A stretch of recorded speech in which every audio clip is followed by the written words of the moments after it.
Life moves fast, and it's easy to just survive it instead of actually live it. But every once in a while, you come across someone who made a different choice. Today's guest is Molly Wilkinson, an American pastry chef living in Versailles, France, who built a life and a business entirely on her own terms. What Molly teaches us goes far beyond French pastry. She's actually giving us a recipe for how to lean into a moment and take a chance, for embracing food and travel and culture as a way of life, and for scaling a business in a way that actually fits the life you want to lead. She loves French pastry, but craves a good enchilada from her hometown in Texas. She's passionate about her work, but makes sure to take her weekends off. She's building something, and she knows when to ask for help from the team that's there to support her. Molly Wilkinson is the art of living well in action. This conversation is rich and full of laughter, and if you've ever wanted to enjoy your life a little more and rush through it a little less, this one's for you. Pull up a seat. Life moves fast, and somewhere between the to-do lists and the full calendars, it's easy to just survive it instead of actually live it. I'm Julia Darling, a working mom, a food lover, and someone who believes there's a richer, more intentional way to show up for your family and for yourself. Home Cooked Stories is where we explore the art of living well through food, travel, and culture, even when life is full. So if you're ready, pull up a seat and let's savor it together.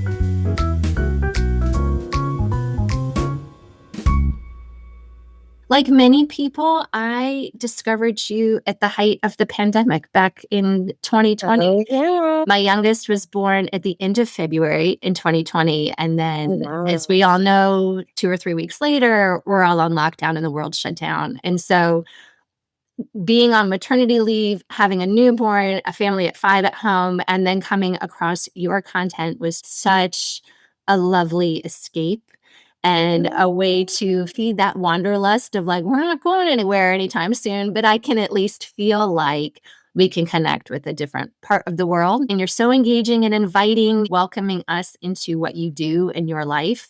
Did you always have kind of this grand vision in your head of what you were wanting to build? Or did it just kind of happen in little by little moments and it created the path for you? It's been a lot of morphing, honestly, and changing. And I think that that's really important is that you have to see where things are going. And so I had an initial idea, which was to teach in-person classes and do retreats.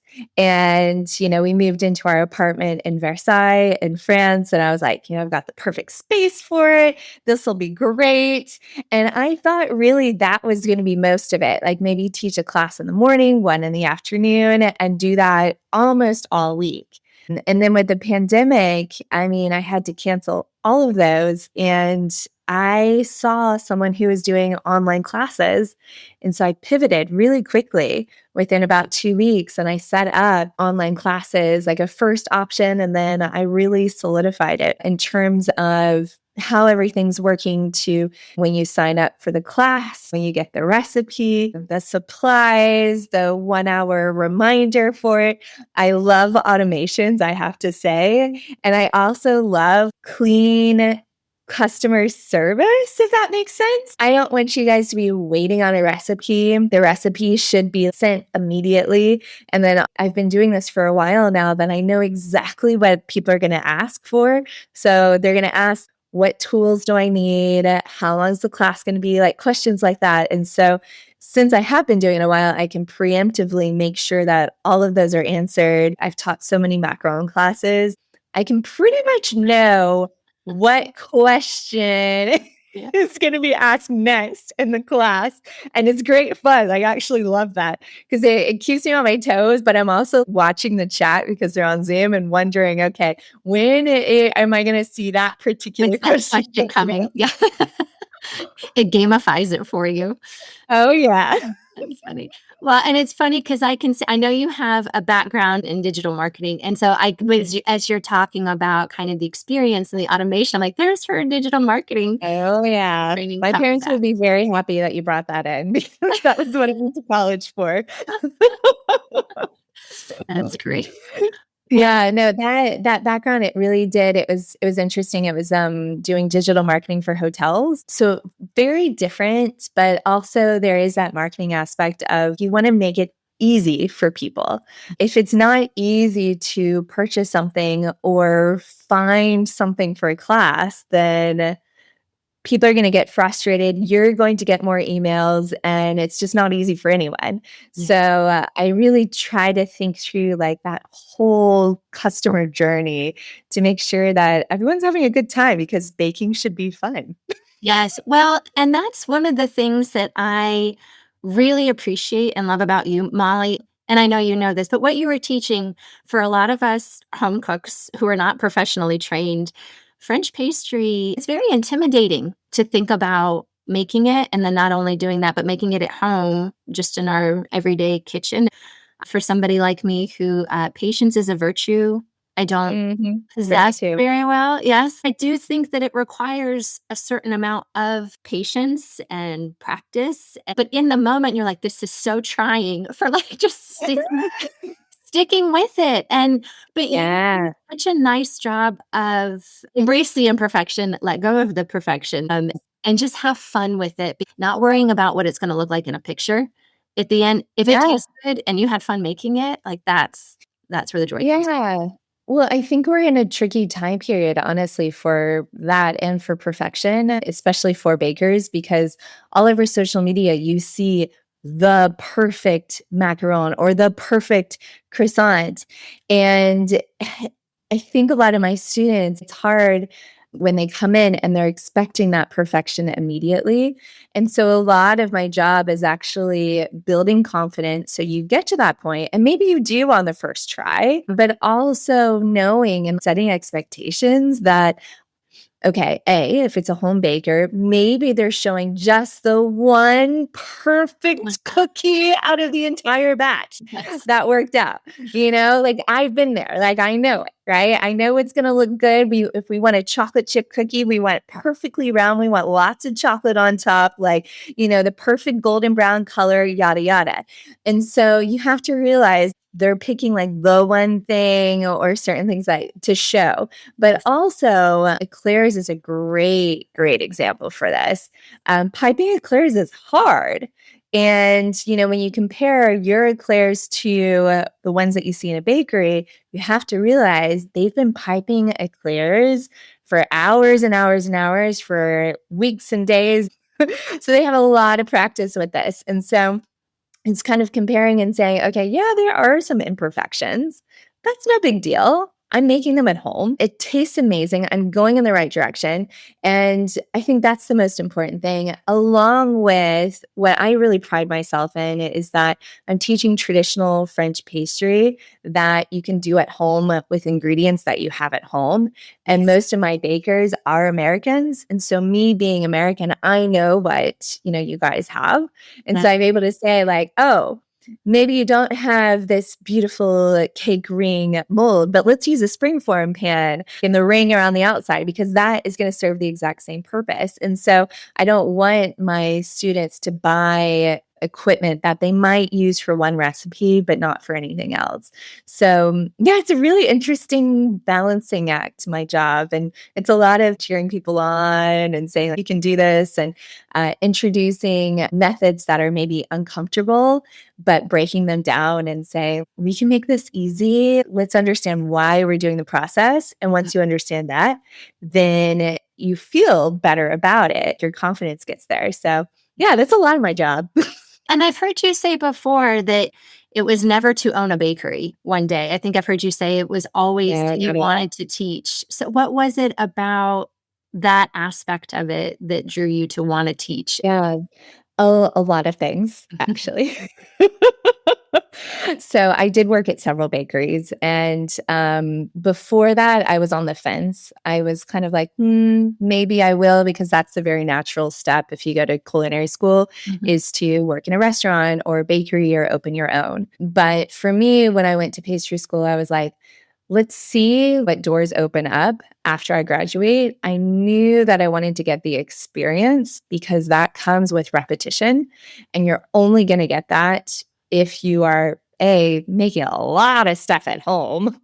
B, working in a bakery where you are in that kind of manufacturing state where it's repetition over and over and over again. So that's where my piping got really good. That's where I learned a lot of techniques as well, because learning what things in school is so different than like a practical usage where, you don't have a lot of time and you want to do the most efficient thing possible with the best result. So I think it was a lot of working in bakeries, and I knew the hours were going to be weird. And I think the repetitive qualities of it as well, I didn't really kind of like. Yeah. Because for me, it's a huge thing of what I do is making and creating. And when you're owning or working at a bakery, your clientele expect certain baked goods. That's what they're coming for.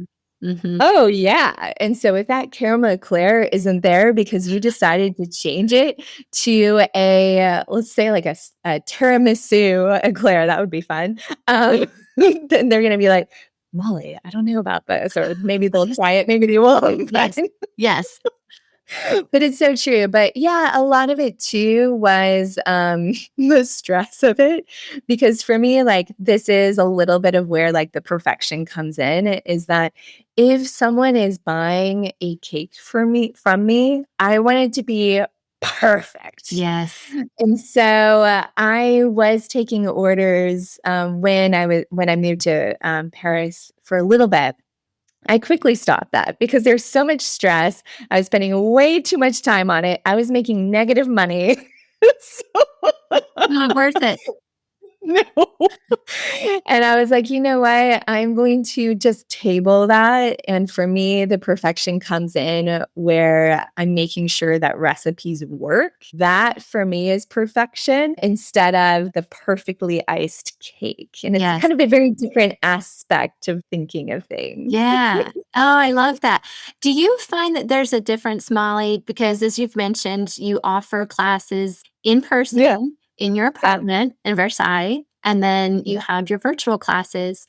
Is there a difference in the clients that are coming in person versus online, or are there kind of some foundational similarities between the two?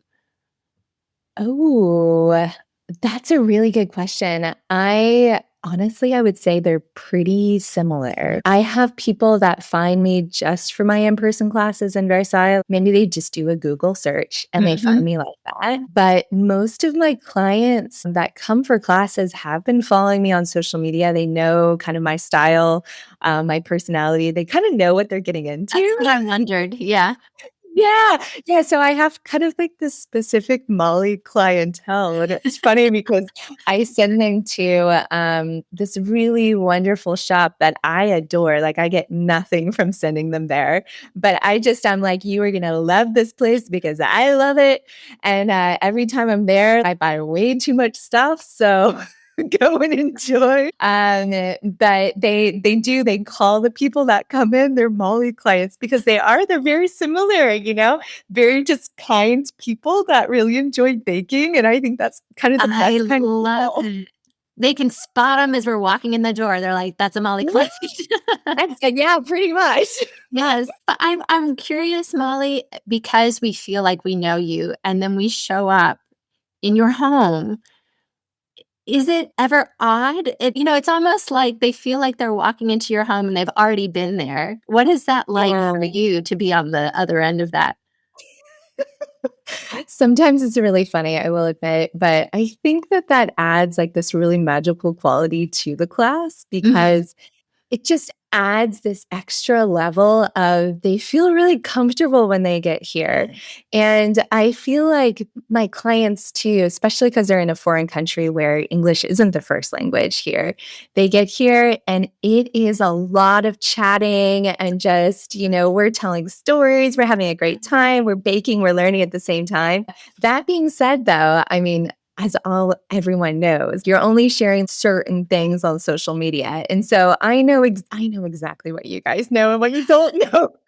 I'm like, And of course, that's on purpose because Yeah, there's some personal things I don't share as it should that be. I keep private. And I think that's really important when you're online too, because you do need that separation. And like, for example, for Francois, like he loves being on my Instagram stories and he loves watching them at the end of the day. But also, I'm really careful about my friends. Like, if I'm showing Thanksgiving, our Friendsgiving that we do, I'm not going to share their faces. I just don't like that. I'm just very, very cautious about who I show, what I show, things like that. And I think that's really important. One of the things that I do love and feel a little akin to you, Molly, is that you are a Southern girl, Oh, born yeah. and raised from Dallas, Texas, and then this American in Paris. Like you have such a wonderful story to tell and how you're kind of straddling these two parts of the world and these two cultures that have a very distinct and well-known food culture. And then, marrying your husband, how do you two influence each other in what you're cooking or making at home? Are there things that he loves that you make that are maybe more family recipes or vice versa? I mean, it's really interesting. I think once you move to a foreign country and you find other people that have done the same thing, you're actually very similar to those people, if that makes sense. Like It it's does. such a big leap to make that change in your life. And I mean, when I first moved here, I was learning everything that, for example, your parents teach you when you're young. Things from grocery store shopping to, oh, I'm at the grocery store. I need to weigh my vegetables. I didn't realize and put like a little price, a little tag on them. To figuring out the post office and all of this in like a different language. So it takes a certain person to make that leap. And you quickly find your people when you're here. And either people love it or they really don't and they don't end up staying very long. So that's one thing. In terms of like bridging cultures, I think that being an expat, it brings this openness to your personality. Mm. So I've always been pretty open to other cultures. And I think that started very young with lots of traveling around the States with my parents. And then I studied abroad in France and Spain when I was in college. And I was just one of those where I was just like, wow, this is what they do. Let's learn as much as we can. Like, I remember the first several years that I was living here, you kind of feel like you're walking on eggshells. Like, am I doing the right thing? Am I being too loud? How should I act at this dinner party? Things like that. And then you slowly, as an expat, kind of get hopefully to this phase where for me, it's like, I know I'm always going to be American. I'm always going to be this Southern girl. I'm never going to be French. That's totally fine. That is that is who I am. I am highly influenced by the French culture. I love it. And that's great. So it's kind of like the combination. But at my base, like my roots are from Texas and American. In Francois and I's relationship, this has been really fun. So he also is very open and international. So he lived in England for several years when he was working. And so for us, that's really where we connected in the beginning was that and food, because it's very, very into food. In terms of food and preferences, he was the one that really got me into going into French markets, the farmers markets. That was something that was super, super scary for me to do by myself because, I was like, oh, shoot, I need to know the name of each fruit and vegetable that I'm getting. That really it was holding me back. Like now I know, if you don't know the language, you just go to the market, you just point at things, you hold up, your fingers, 1, 2, 3, whatnot. And that's not a big deal. But for me, it was kind of a block. And so we started doing that together. And now I just love that. That's being in France in our relationship. But food wise, he loves the French classics, but he also loves American food. He loves jalapenos. He eats them straight out of the jar. I taught him how to eat tacos, loves tacos, but he's like, this is very messy, Molly. They are. They are fair. Yeah. Yeah. And then for me on the French side, I honestly will try pretty much everything except for if it's like organ meat. I just can't go down that path. Kidneys and stuff. I can't. Things that you have your family back in the US send you that because you can't find. Yeah. What is like you have to send me this on repeat? Well, I think people really love my Texas hauls when I come back from Yeah. Texas. because I will bring two kind of medium-sized suitcases, and even me, it's like quite impressive what I can fit in there. So one of the things that I bring back are HEB tortillas. Mm. So good flour tortillas. Yes, I can make them, but a girl is busy. There's something about bringing like tortillas from the States, also really good barbecue sauce, salsas as well. And it's funny, like these things, of course, you can make them, but finding a fresh jalapeno here that's spicy is really, really hard. I just for me, that's a taste of home. Also, pumpkin puree you cannot find here. Uh-huh. Again, yes, I can totally make it, but for recipe consistency, you really do want to use like the canned stuff that people are going to buy from the store because what you make yourself, it has a lot of liquid in it. That can really mess with like a recipe's texture and stuff. I also bring molasses back because you can't find it here. There's certain extracts like peppermint extract. They're not peppermint people in France. So I bring that. Yeah, certain baking things. So I will bring flour back from the States, which always surprises people. But when you live here and you start to realize, and also with how much I've taught on Zoom, you really do see the difference in flours between the two countries. And so for me, it's like I know what French flour is pretty equivalent to the US, but when I'm writing a cookbook and it's a recipe that I really need it to work, and it really is very dependent on the flour, like for example, a cookie, and if it's going to keep its shape or not, for example, then I will test it at least once with US flour just to be sure. And again, that's like a kind of a funny thing for people when they hear about it. But for me, it's worth it because Yes. the recipes, they have my name on them. Also, I don't want you guys trying a recipe and it not working. That for me it's like the crux of everything. It's got to work and it's got to be good. Yes.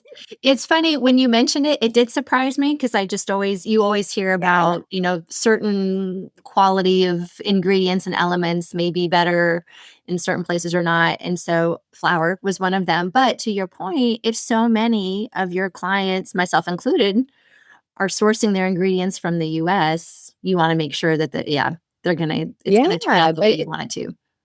exactly. And I think you hit on something really important. It's not the quality of the ingredient, it's more what are my clients using. So, of course, if I'm making something for me, I will use, flour from the mill in Versailles. We have a flour mill in Versailles. Like, that's really fun, but who's getting flour from a mill in Versailles in Dallas, Texas? True. Yeah.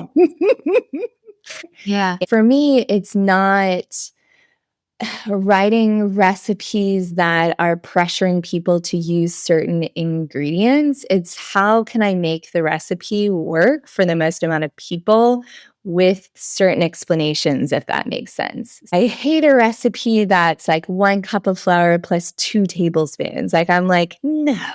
Why? Why did they do that? No. Or someone that's going to say, I don't know, melt your butter in the microwave for 10 minutes. Okay, well, you wouldn't do that, but everyone's microwave is different too. That's something that I learned in my Zoom classes too. So I learned a lot from all of my bakers in terms of recipe development and how to teach and how to write them in a way that they're going to work for the most amount of people worldwide, not Yes. even in the US. Yeah. Yes. I can only imagine the amount of multitasking your brain is doing on your virtual classes because I know myself in the one that I participated in, I'm looking, what are they doing? Oh, how did hers turn out? Wait a minute, they're 2 steps ahead of me. I'm struggling here. And so how you are able to juggle keeping an eye on everybody and helping and addressing all of the different questions and stages, but then also simultaneously leading the class is pretty remarkable how you're able to do that. I will say like it's a lot of practice and I initially didn't want to do a lot of Zoom classes. And then I was kind of pushed into it in the best of ways. And that came with becoming familiar with being on camera, figuring out the right setup, figuring out the pacing, how much interaction people needed from me, and how to also keep questions to where I could answer all of them too, and also ensure that everyone is following along. You're looking and thinking a lot of things, but it becomes easier with practice. One other thing that I'll say that's funny is that I've done an in-person class in French one time, only one time, and it was the one time that I burned something, and I was like, never again. And it's exactly that, because already that adds such a level to a class in terms of what you're thinking. So I'm thinking in English and kind of all of the steps that I have to do. What's in the oven? Is it almost done? How is everyone, with their dough that they're preparing? And then I'm doing it in French. And so you're like, woo. Wow. Luckily, it was palmiers, and they'd made so many that I quickly opened the window in the kitchen, wafted out the smoke, got rid of the burnt ones, and I was like, wow, look, they're great. Next batch, in we go. Exactly. I don't want to downplay how much I love your cookbook, French Pastry Made Simple, and the way that you teach us and walk us through a recipe in writing in the book. You do such a nice job with it. And it is just like hearing you talk. And it's so, when I say detailed, though, I don't mean detailed in an overwhelming way. It's just like you're answering all of the questions that we would want to know or would be asking if we were with you. That's exactly it. I feel like my book should come with a warning because of exactly what you're saying. Like, people will look at the instructions and they'll be like, oh my gosh, it's so long. And you always compare long with complicated. And it's exactly what you're saying. I'm writing like I'm teaching, and that has come with so much experience. And my first cookbook, those recipes were all tested too in my Zoom classes, which is just incredible too. So I would get them to where they were at what I thought was pretty much perfect, and then I would do a lemon tart class or something like that. And then I would teach it, and I would listen to the questions that people were having. And then I would change how I was teaching it and how that recipe was written to make sure it was as clear as possible, because those questions, they really told me what sticking points people had, what concerns that they had. So I was able to really craft things to where they got the best results in the class and in the cookbook. What I realized after I graduated from school and I started working in bakeries is that how they put out so many different desserts is that there are multiple elements or components that are in lots of things. And so, for example, like a tart crust, maybe you're using it for a lemon tart, a chocolate tart, as well as the base for an entremet that has like mousse on top of it. And so that allows you, by knowing those base recipes, to do 20 plus other types of pastries. And it's just kind of the options are endless in terms of how you put them together, how you change the flavors of those components. So maybe it's like you start with the regular traditional tart crust, but you can add a little bit of cocoa powder and make it chocolate. Yeah. Yeah. And so that opens up so many doors. And so once I realized that, I was like, gosh, let's like mix and match. Let's come up with all sorts of things. And that's a lot of what I do and a lot of what I teach. And so it is repetition. My mom, she joins a lot of my classes. That's great. And I love it. And she's like, yeah, Molly, like I made pastry cream so many times with you, but I was just listening along, and it just kind of reconfirms what I'm doing in the kitchen. It's nice to have that repetition and also to know what to do with it and how to switch it up. So yeah, I'm with you. And you said you're working on a new cookbook. Is that right? I am. How has this one progressed from French Pastry Made Simple? How will it differ? Yeah, so it's very similar. The first book was classics, and then this one is kind of, little tweaks or changes or twists on classics, and introducing you to a lot more new recipes, but dividing it more so by this is your rich and chocolate chapter, or this is your like spicy chapter, like your cinnamons and your nutmegs and things like that. I will be one. Yeah. sit and dig in. And I do have to ask you, so one of the things I love about your cookbook, of course, as I'm sure many of your followers do, is the nude bust of Marie Antoinette that is it? Yes. She's so fantastic and like adds this little element of whimsy and fun to it. Will she be gracing the pages of this new one? She will. I've been trying to put her in as many pictures as I can, and my photographer is like, Molly, Molly. No, no, no. Doesn't work. Hold on to that, okay? So that's been pretty hilarious, I will say. But there was one picture where I was able to bring in like these really cute little porcelain dogs that I found. There's like a set of 3 and they're all like different little postures and stuff. So there's little like cute French things in there. And there's a lot of like pattern and texture and prints and stuff. So it's really fun. Yeah. Like it's very much like my style. Which I love. I'm so, so excited about it. All the photos, I'm just like, wow, wow, wow. I love it. In all of your spare time, Molly, how do you continue to fuel your creativity? So a lot of that is travel. I didn't realize until I moved here and I started traveling within France. There's so much to see in France. Oh yes, of course. Like it's a big country. Of course, there's lots to see.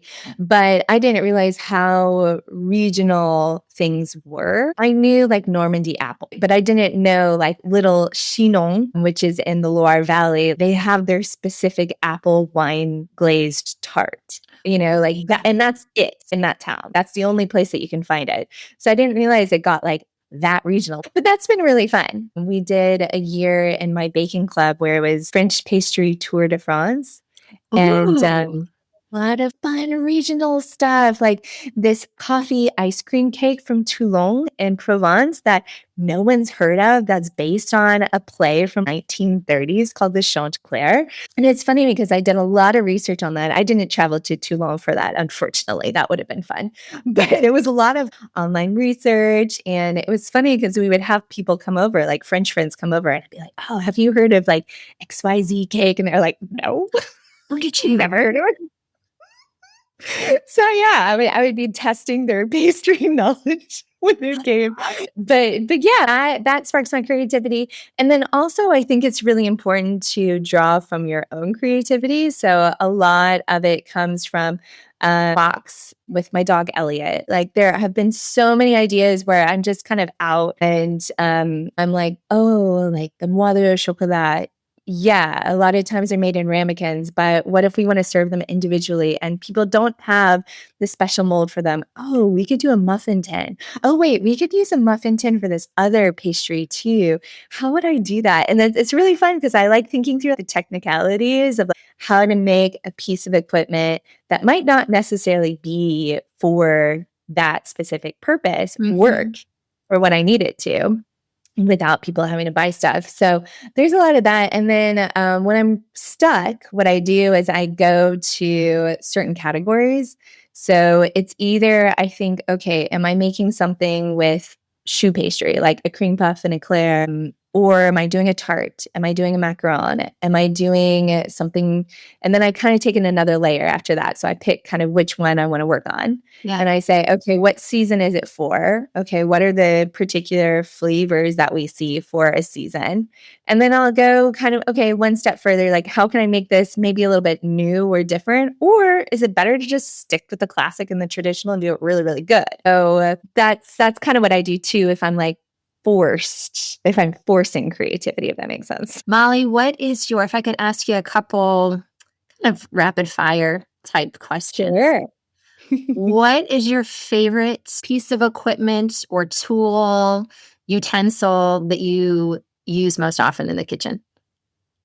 I would say really good whisk because not a lot of people have one because either like the handle's falling off or there's water getting in the handle or it's like the wires aren't very good. Yes, all of the above. So I would say a really good whisk. That's really important. Okay. What if you are like, I'm going to indulge, I'm going to have myself a moment and I'm going to go pick up a treat? What are you going for?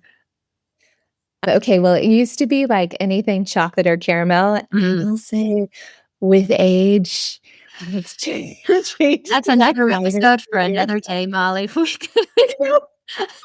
It's funny, like your tastes change. And I noticed that because there were several things that I just wasn't really a fan of, like cucumber, which cracks people up. And now I love it. And so I think it's really important to like keep trying new things. One of my favorites is like it's called an exotique. So it's coconut, mango, passion fruit, like and when those are done really nicely, it's like really refreshing and different. And it's something that I'm probably not going to make myself because not a lot of people can easily find passion fruit. So I'm like really conscious of that too. Mm. Or if they have my favorite dessert, a tigre, which is like dense almond buttery cake with a little bit of chocolate and then like the ganache on the inside. Mm. If I see that, I have to get it. Like that's so good. It's like a chocolate chip cookie French style, but better. That's And I love right it. up my alley. That yeah, it's tracking. It's resonating with you. Exactly. Molly, as you mentioned, over the culmination of like the past 5 years, is you've built this business, built this brand, and all of the things that you've done. Is there an overarching lesson that you feel like pastry and your time in this profession has taught you? One of the most important things that I've learned is flexibility to change something if it's not working and trying to move quickly with that if you can. I think that that is such a huge advantage when you have a smaller business is that, things don't have to go down a pipeline of approvals before they happen. You can change it really fast. So there's that. And then also like, I think a big part of it is setting up a team and finding time for yourself, but also finding your own rhythm for your day too. Like I always thought that, I wasn't getting up early enough or I wasn't getting enough done with my day. And it's so funny the amount of people that I've talked to, Francois included, who will be the first one to say, like, no, like you're constantly thinking about, your business. You do work really hard. And so if it is, my days start a little bit later than most, like not at 8, Yes. not at 9, sometimes not till 11, because I really do value slower mornings. And that's okay. Like that has been something hard to realize for sure over the years because you do a lot of comparison to a lot of people and also of course with social media, which I am on a lot. So, yeah, that's been a big thing. Oh, I love that. I love that you said that so much because I think so many people can relate. I mean, all of us, right? We struggle in is that a cultural thing, Molly, of feeling like, are we productive enough? Have I used the most of my time today? I should be doing more. But then also recognizing why. Like, enjoy the little moments, slow down, pay attention, all of the things that we know we should be doing, but they're at tension with one another. So I love that you said that because I feel like it's so true in a lot of aspects, no matter what your profession is. Oh, for sure. And I would say too, it is probably a little bit cultural for sure. And luckily I'm in the position to where I can choose my hours being, a business owner. Yeah, I think the French culture, it is all about kind of enjoying life and, you work to live instead of the opposite. Yeah, definitely some influence there. Yeah, I love that. Okay. I always love asking these questions of my guests. What is your favorite home cooked meal? Oh, enchiladas, chicken enchiladas. Ooh, that's a good one. Yeah, That's a good one. Texas What gal.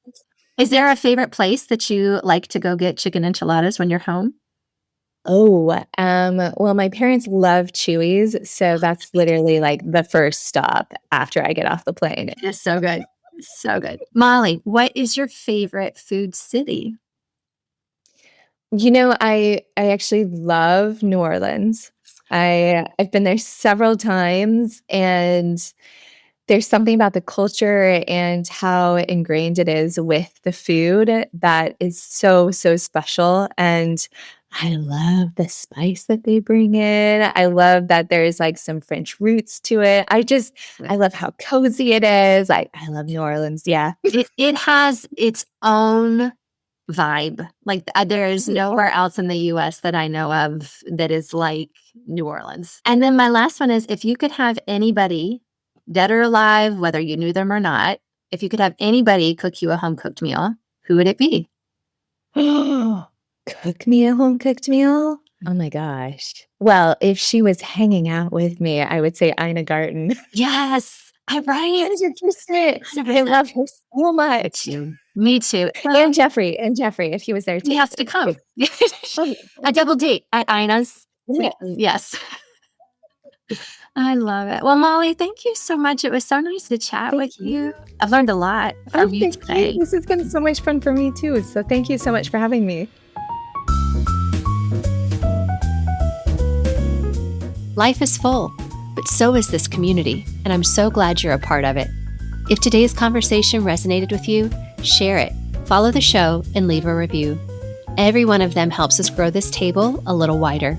Until next time, slow down, savor something, and I'll see you soon.